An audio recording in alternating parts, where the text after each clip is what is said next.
Welcome back to the channel. My name's Chris and this is my role with Chris Birchall, the owner and head coach of Progress Academia in Torrex Costa in Malaga in Spain. Let's get into it.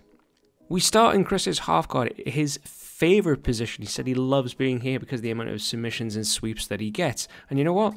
I believe him. I struggled working anything from this. I tried going in the headquarters there by pushing on the hip, but I couldn't get it as he just kind of shimmied his right hip to the floor. I go for the butt flop pass here where I'm controlling the basic arm and I'm going to pin the legs together, but he didn't uncross his legs. He saw this as a viable threat, which meant I couldn't go for it because you need them to open their leg.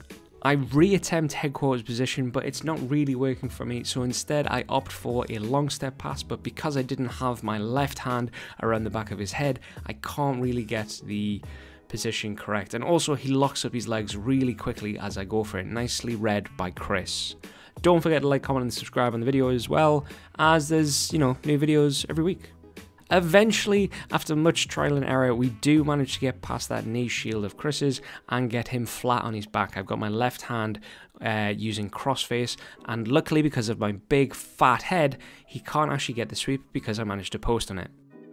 From here, we are trying to get an underhook on the far side arm. That's the one closest to us. But Chris knows this, which is why he's controlling the wrist really well. With his legs, he's trying to put me in lockdown position and aiming for the electric chair sweep, I believe it's called. I try to get out of the lockdown position, but rush it, and Chris capitalizes on it really well and just gets that sweep beautiful and gets me into side control. Chris does a great job here of controlling my far side arm, which just uses his entire body to pull it above my head, get the elbow away from its side, and wha-bam, starts locking in the Americana. Super quick, did not expect it. Luckily, I kind of control his arm and bump a few times, so he can't really get the position with the submission. Still super uncomfortable, not gonna lie about that. Also, the cameraman wasn't drunk, he just wasn't a great cameraman. Sorry, Mick, just hold it steady next time. Anyways, we do eventually kind of non-verbally agree that I wasn't going anywhere and we start back in side control. I do little bumps and then one big bump to try and put him off center, off kilter I suppose, because then when you do that big bump, it actually makes it easier to get a bit more space.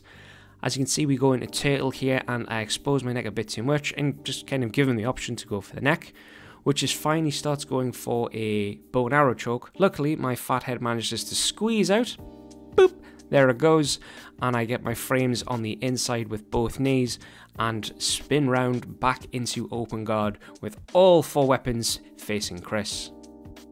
Chris tries to pin my right leg on the floor by keeping that pants grip, but I managed to strip it by just kind of using my forearm and smashing it. And I'm going here for a butterfly sweep, kind of like Adam Warzinski, obviously not as good as him. But Chris just breaks the grip over and over. I have a little laugh about it, and I thought, well, there's no point going for that, let's opt for something else. I do have full butterfly here, but because Chris is pinning my legs against my bum and he's got that nice strong body lock pass, there's not much I can do. As I try and isolate the arm, me turning on my side actually probably helped Chris to get past that bottom leg and start coming around into side control. However, I do manage to use my far side, or the top leg I should say, and use it as a frame and keep Chris away and into open guard. I recover back to full guard and start controlling the arm, and Chris kind of sees it coming and does this really odd thing of putting his hand back there, and I'm thinking, wait a minute, I could go for this, I can get this, unless it's a trap! And it is a trap! I go for the triangle and Chris just easily comes round and gets in the paper cut choke, and there's the tap. Thank you very much for watching the video. I hope you enjoyed it. Have yourself a wonderful day, and we'll have their gym spotlight very soon. Cheers!